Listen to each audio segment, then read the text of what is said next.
പിതാവിൻ്റെയും പുത്രൻ്റെയും പരിശുദ്ധാത്മാവിൻ്റെയും നാമത്തിൽ ആമേൻ. എൻ്റെ പ്രിയപ്പെട്ടവരെ, ഡിസംബർ 5-ാം തീയതി വെള്ളിയാഴ്ച, അമ്മേ പരിശുദ്ധ അമ്മേ, അമ്മേ പരിശുദ്ധമേ, ദൈവമാതാവേ, കൃപാസനത്തിലൂടെ ഞങ്ങൾക്കും ഞങ്ങളുടെ ദേശത്തിനും അമ്മ മധ്യസ്ഥം തേടി തന്ന എല്ലാ അനുഗ്രഹങ്ങൾക്കും കൃപകൾക്കും ഞങ്ങളിപ്പോൾ ഹൃദയം നിറഞ്ഞ നന്ദി പറയുന്നു. അമ്മേ പരിശുദ്ധമേ, ദൈവമാതാവേ, 2004 ഡിസംബർ 7-ാം തീയതി ഉച്ചകഴിഞ്ഞ് 2:30 കൃപാസനത്തിൽ സംഭവിച്ച അമ്മയുടെ പ്രത്യക്ഷപ്പെടലിനെക്കുറിച്ച് തിരുസഭയ്ക്ക് സമർപ്പിച്ചിരിക്കുന്ന പഠനരേഖകളുടെ മേൽ സഭാത്മകമായ പഠനം ആരംഭിക്കുവാൻ ഞങ്ങൾ പ്രാർത്ഥിക്കുന്നു.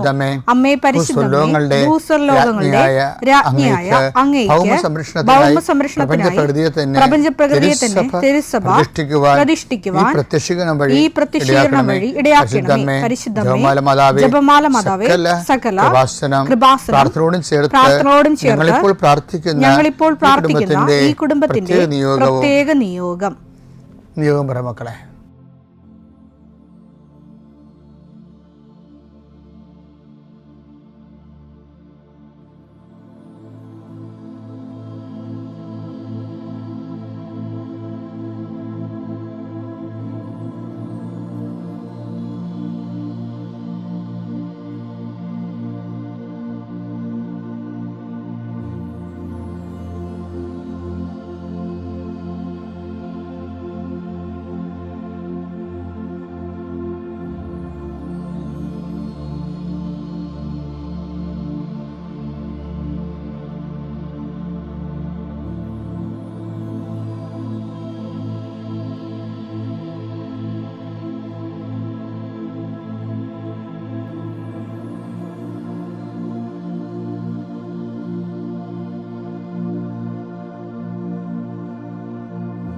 അമ്മയുടെ പ്രത്യക്ഷീകരണത്തിന്റെ ഈ അനുഗ്രഹവേളയിൽ ഞങ്ങൾക്ക് സാധിച്ചു തരുവാൻ കനിയണമേ. ആമേൻ. വിശ്വാസ പ്രമാണം. സർവശക്തനായ പിതാവും ആകാശത്തിന്റെയും ഭൂമിയുടെയും സൃഷ്ടാവുമായ ദൈവത്തിൽ ഞാൻ വിശ്വസിക്കുന്നു. അവിടുത്തെ ഏകപുത്രനും ഞങ്ങളുടെ കർത്താവുമായ ഈശോമിശിഹായിലും ഞാൻ വിശ്വസിക്കുന്നു. ഈ പുത്രൻ പരിശുദ്ധാത്മാവിനാൽ ഗർഭസ്ഥനായി കന്യകാമറിയത്തിൽ നിന്ന് പിറന്ന് പൊന്തിയോസ് പീലാത്തോസിന്റെ കാലത്ത് പീഡകൾ സഹിച്ച് കുരിശിൽ തറയ്ക്കപ്പെട്ട് മരിച്ച് അടക്കപ്പെട്ട് പാതാളങ്ങളിൽ ഇറങ്ങി മരിച്ചവരുടെ ഇടയിൽ നിന്ന് 3-ാം നാൾ ഉയർത്ത് സ്വർഗത്തിലേക്ക് എഴുന്നള്ളി സർവശക്തിയുള്ള പിതാവായ ദൈവത്തിന്റെ വലതുഭാഗത്തിരിക്കുന്നു. അവിടെ നിന്ന് ജീവിക്കുന്നവരെയും മരിച്ചവരെയും വിധിക്കുവാൻ വരുമെന്നും ഞാൻ വിശ്വസിക്കുന്നു. പരിശുദ്ധാത്മാവിലും ഞാൻ വിശ്വസിക്കുന്നു. വിശുദ്ധ കത്തോലിക്കാ സഭയിലും പുണ്യവാന്മാരുടെ ഐക്യത്തിലും പാപങ്ങളുടെ മോചനത്തിലും ശരീരത്തിന്റെ ഉയർപ്പിലും നിത്യമായ ജീവിതത്തിലും ഞാൻ വിശ്വസിക്കുന്നു. ആമേൻ.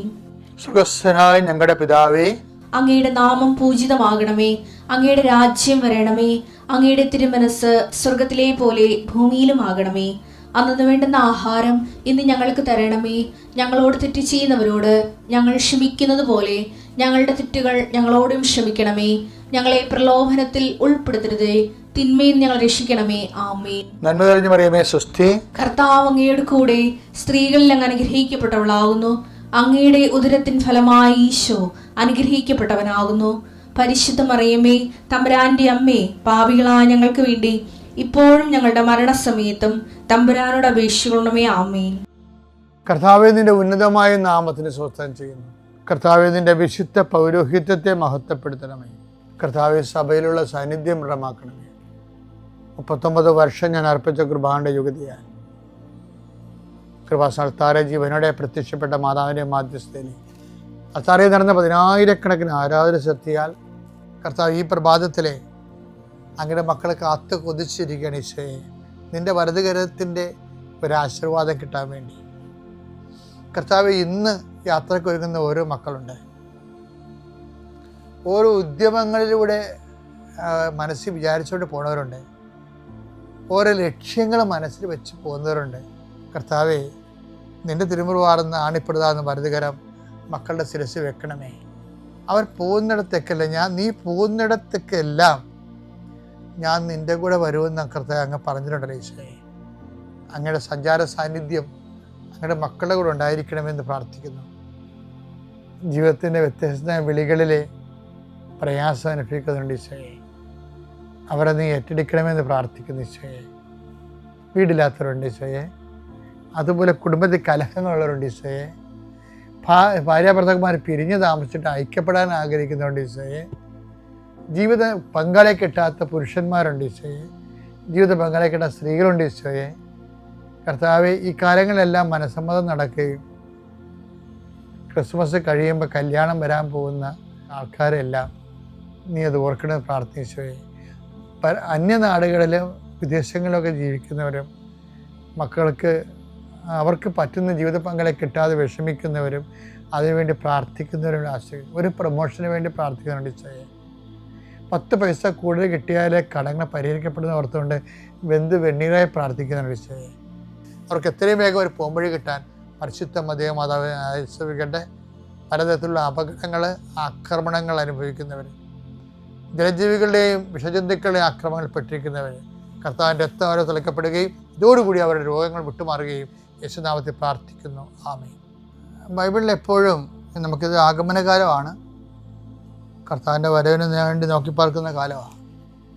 പൊതുവേ നമ്മൾ നോക്കിപ്പാർക്കുന്നൊരു വിഷയം എന്താ? ദൈവത്തിൻ്റെ മഹത്വമാണ്. അത് നമുക്ക് ലഭിക്കുമെന്നുള്ള ഒരു വിശ്വാസത്തിലാണ് നമ്മൾ ജീവിക്കുന്നത്. അതെന്താ? അത് സെൻറ്റ് പോളിൻ്റെയും ആദിമസഭയുടെയും എക്സ്പീരിയൻസ് ഓഫ് ഗോഡാണ്. റോമ 8:18 വായിച്ചേ. നമുക്ക് വെളിപ്പെടാനിരിക്കുന്ന മഹത്വത്തോട് തുലനം ചെയ്യുമ്പോൾ ഇന്നത്തെ കഷ്ടതകൾ നിസ്സാരമാണെന്ന് ഞാൻ കരുതുന്നു. വിഷയം എന്താണെന്നറിയാമോ? ഇപ്പം നമ്മൾ EMI എന്നൊക്കെ പറയത്തില്ലേ, നമ്മളെവിടെയെങ്കിലും ലോൺ എടുക്കുകയും ചെയ്തിട്ടുണ്ടെങ്കിൽ ഇക്വലൻ്റായിട്ട് മന്ത്ലി ഇൻസ്റ്റാൾമെൻറ്റ് നമ്മൾ കൊടുക്കും, EMI. അപ്പോൾ നമ്മൾ എടുത്ത ലോണിൻ്റെ ആനുപാതികമായിട്ടുള്ള ഡിവിഡൻഡ് ഡിവൈഡ് ചെയ്തിട്ടുള്ള ഷെയറാണ് നമ്മൾ പലിശ സഹിതം അടക്കണം. പക്ഷേ ബൈബിൾ പറയണത് നമുക്ക് ലഭിക്കാനിരിക്കുന്ന മഹത്വത്തെക്കുറിച്ച് ഓർക്കുമ്പോൾ നമ്മളിപ്പോൾ അടച്ചുകൊണ്ടിരിക്കുന്ന EMI വളരെ ചുരുക്കമാണ്. എന്ന് വെച്ചാൽ അതിൻ്റെ അർത്ഥം എന്താണെന്നറിയാമോ? നമ്മൾ എന്തെങ്കിലും കഷ്ടനഷ്ടങ്ങൾ അനുഭവിക്കുന്നുണ്ടെങ്കിൽ ഈ ഒരു വചനത്തിൻ്റെ തന്നെ ഒരു പ്രോസസ്സിങ്ങിൽ നമുക്ക് മനസ്സിലാകേണ്ടത്, ഭൂമിയിൽ ഉണ്ടാകുന്ന കഷ്ടനഷ്ടങ്ങളെ സെൻറ്റ് പോള് നമുക്ക് ലഭിക്കാതിരിക്കുന്ന മഹത്വത്തോട് തുലനം ചെയ്യാൻ വേണ്ടിയാണ് കിട്ടിയിരിക്കുന്ന വെളിപാട്. അങ്ങനെ വരുമ്പോൾ എന്താ വിഷയം എന്ന് പറയുന്നത്, നമുക്കുണ്ടാകുന്ന കഷ്ടനഷ്ടങ്ങളെ എന്തു ചെയ്യണം? നമ്മളതൊരു ഷെയറായിട്ട് നമ്മുടെ ഷെയറായിട്ട് അടയ്ക്കുകയാണ്. കർത്താവിൻ്റെ കഷ്ടനഷ്ടങ്ങളോട് ചേർത്ത് വെച്ചുകൊണ്ട് അടച്ചാലേ പറ്റത്തുള്ളൂ. കാര്യം കഷ്ടനഷ്ടങ്ങളെ കൃപയാക്കി മാറ്റിയത് ഈശോയല്ലേ. ഇപ്പോൾ ഈശോയുടെ സീല് അടിച്ചിട്ടാണ് നമ്മൾ എക്സ്പോർട്ട് ക്വാളിറ്റി എന്നൊക്കെ. ഇപ്പം നമ്മുടെ ഈ ആലപ്പുഴയൊക്കെ കുറേ അധികം കയർ ഫാക്ടറികളില്ലേ. അപ്പോൾ ആ കയർ ഫാക്ടറികളൊക്കെ ഈ കയറൊക്കെ ഉൽപ്പാദിപ്പിക്കുന്നത് വീടുകളിലൊക്കെയാണേ. തറയൊക്കെ കെട്ടിയ ആൾക്കാർ 2-3 ആൾക്കാരൊക്കെ ഇരുന്നുകൊണ്ട് ചെയ്യണതാണ്. പക്ഷേ അത് വലിയ കമ്പനിയിൽ ചെല്ലുമ്പോൾ അവരത് ഡ്രിം ചെയ്തിട്ട് അതിൻ്റെ കറക്റ്റ് ചെയ്തിട്ട് അവിടെ സീലടിക്കുമ്പോഴാണ് അത് എക്സ്പോർട്ട് ക്വാളിറ്റി ആയിട്ട് മാറുന്നത്. നമ്മുടെ സഹനങ്ങൾക്കും അതുപോലെ സീലിംഗ് ഉണ്ട്. എന്താണ്? നമ്മുടെ സഹനങ്ങളെ ലഭിക്കാതിരിക്കുന്ന മഹത്വത്തോട് തുലനം ചെയ്തുകൊണ്ട് ക്രിസ്തുവിൻ്റെ നാമത്തിൽ സീലടിക്കണം. കാരണം ക്രിസ്തുവിൻ്റെ സീലടിച്ചാൽ മാത്രമേ ഇത് മുകളിൽ മഹത്വമായിട്ട് ആകത്തുള്ളൂ. അപ്പോൾ അതിന് എക്സ്പോർട്ട് എന്ന് പറഞ്ഞാൽ അതാണ്. അല്ല വെറുതെ ആരെങ്കിലും വഴി കിടന്ന് സഹിച്ചുകൊണ്ട് കാര്യമില്ല. മറിച്ച് ഒരു വിശ്വാസം സംബന്ധിച്ചിടത്തോളം ഇപ്പം ചിലടൊക്കെ എന്ന് വാസ്തവത്തിൽ ഇത്തിരി സഹനം കൂടുതൽ വാങ്ങിക്കും.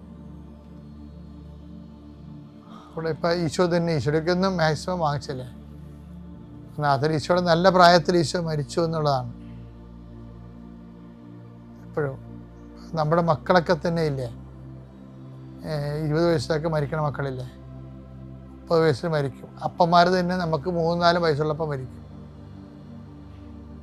ചിലപ്പോൾ 10 വയസ്സുള്ളപ്പോൾ മരിക്കും. എൻ്റെ അപ്പൻ എനിക്ക് 15 വയസ്സുള്ളപ്പോൾ മരിച്ചത്. അപ്പോൾ ഈ വിഷയം അപ്പം നമുക്കുണ്ടാകുന്ന കഷ്ടങ്ങളെന്ന്, ഇന്നത്തെ കഷ്ടതയെന്ന് പറഞ്ഞാൽ എന്താണ്? ഇന്നത്തെ കഷ്ടതകളെ നിരസാരമാക്കണമെന്നാണ് ബൈബിൾ പറയണത്. അല്ല, കഷ്ടങ്ങളെ കൊണ്ട് മുങ്ങിക്കൊണ്ട് ജീവിതകാലം പോയി നടക്കരുതെന്നാണ് പറയണത്. എന്ത് ചെയ്യണം? അത് നമുക്ക് ലഭിക്കായ മഹത്വത്തോട് താരതമ്യം ചെയ്ത് അതിൻ്റെ ഷെയറായിട്ട് നടക്കണമെന്ന്. അങ്ങനെയാണെങ്കിൽ വരുമ്പോൾ എനിക്ക് മരണം ലാഭമാണെന്നൊക്കെ ബൈബിൾ പറയണില്ലേ? ആ രീതിയിലാണ് പറയണത്.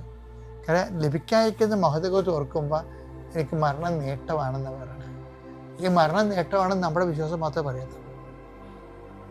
ഇപ്പം ഞാൻ എൻ്റെ വിഷയത്തിൽ എനിക്ക് വീടില്ല, ജോലിയില്ല, ഭർത്താവ് നേരത്തെ മരിച്ചു, കുഞ്ഞുങ്ങളെന്നെ മനസ്സിലാക്കണില്ല, മക്കളെന്നെ മനസ്സിലാക്കണില്ല, ഈ അവലാതിയും പറഞ്ഞുകൊണ്ട് ജീവിതകാലം മുഴുവൻ നിരങ്ങരുത്.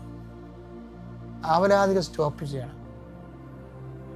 കാര്യം എന്താണ്? കർത്താവ് പറഞ്ഞു, ഒരു ദിവസം വരും, അത് നിങ്ങൾ എന്നോട് ഒരു അവലാതിയും ചോദിക്കത്തില്ലെന്ന് പറയും. എന്താ കാര്യം?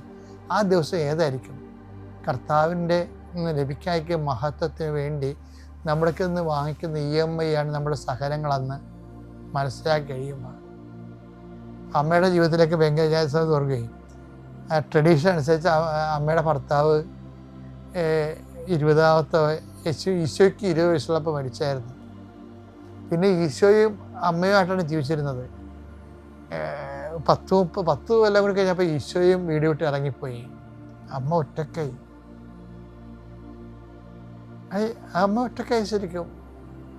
അപ്പോൾ ഈ ഒറ്റപ്പെടലിലൂടെയാണ് അവർ ജീവിക്കുമ്പോഴും, പക്ഷെ അവർക്ക് ഉള്ള വിഷയം അവരൊരു വചനത്തിൽ വിശ്വസിച്ചാണ് ജീവിക്കുന്നത്. എന്താണ് അവർ? എന്ത് വചനത്തിലാണ്? നിന്ന് ഉത്ഭവിക്കുന്ന അത്യുന്നതൻ ദൈവത്വം വിളിക്കപ്പെടുമെന്ന് പറഞ്ഞിട്ട് യാക്കോബിൻ്റെ ഗോത്രത്തിൽ അവൻ എന്നേക്ക് വലിയവനായിരിക്കും, സിംഹാസനം അവന് നൽകുമെന്ന് പറഞ്ഞില്ലേ? അപ്പം അമ്മ ആ രക്ഷകനാണെന്നുള്ള ബോധ്യത്തിലാണ് ജീവിക്കുന്നത്.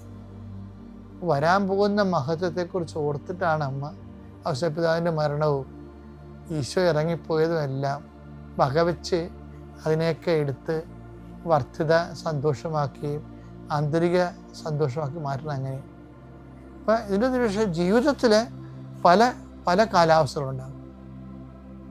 അപ്പോഴൊക്കെ ദൈവം എന്നോട് എന്തോ അനുമതി ചെയ്ത്, എൻ്റെ കൂട്ടുകാരത്തിൻ്റെ ഭർത്താവ് ജീവിച്ചിരിക്കണമല്ല, എന്നോട് ദൈവം ഇങ്ങനെ അനുമതി ചെയ്ത്, എനിക്ക് മക്കളില്ല, ഈ മരണം വരെ മക്കളില്ലാത്തവർ, എനിക്ക് മക്കളില്ലേ, അവർക്കെല്ലാം മക്കളുണ്ട്, ഇപ്പോൾ മക്കളുണ്ടായിരുന്നെങ്കിൽ ഇപ്പം എന്നെ നോക്കിയാൽ, അങ്ങനൊന്നും പറയരുത്. ആ ദിവസങ്ങളിൽ നിങ്ങൾ എന്നോടൊന്നും ചോദിക്കത്തില്ല. കാര്യം എന്താണ്?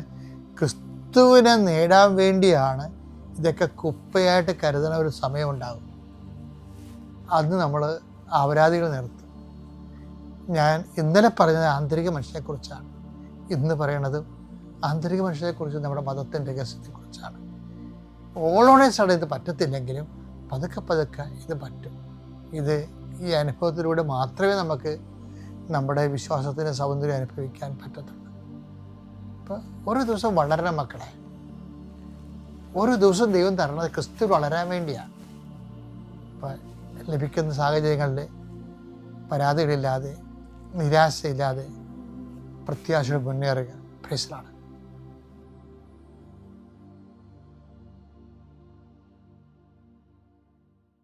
അത്യപൂർവ ദൈവാനുഭവങ്ങൾ ഇനി നിങ്ങൾക്കും സ്വന്തം. ഈ യൂട്യൂബ് ചാനൽ ഇതുവരെ സബ്സ്ക്രൈബ് ചെയ്തിട്ടില്ലെങ്കിൽ ഇപ്പോൾ തന്നെ സബ്സ്ക്രൈബ് ചെയ്യുക. ഈ വീഡിയോ ഇപ്പോൾ തന്നെ നിങ്ങളുടെ സുഹൃത്തുക്കൾക്ക് ഷെയർ ചെയ്തുകൊണ്ട് കർത്താവിൻ്റെ പ്രേക്ഷിതരാകുക.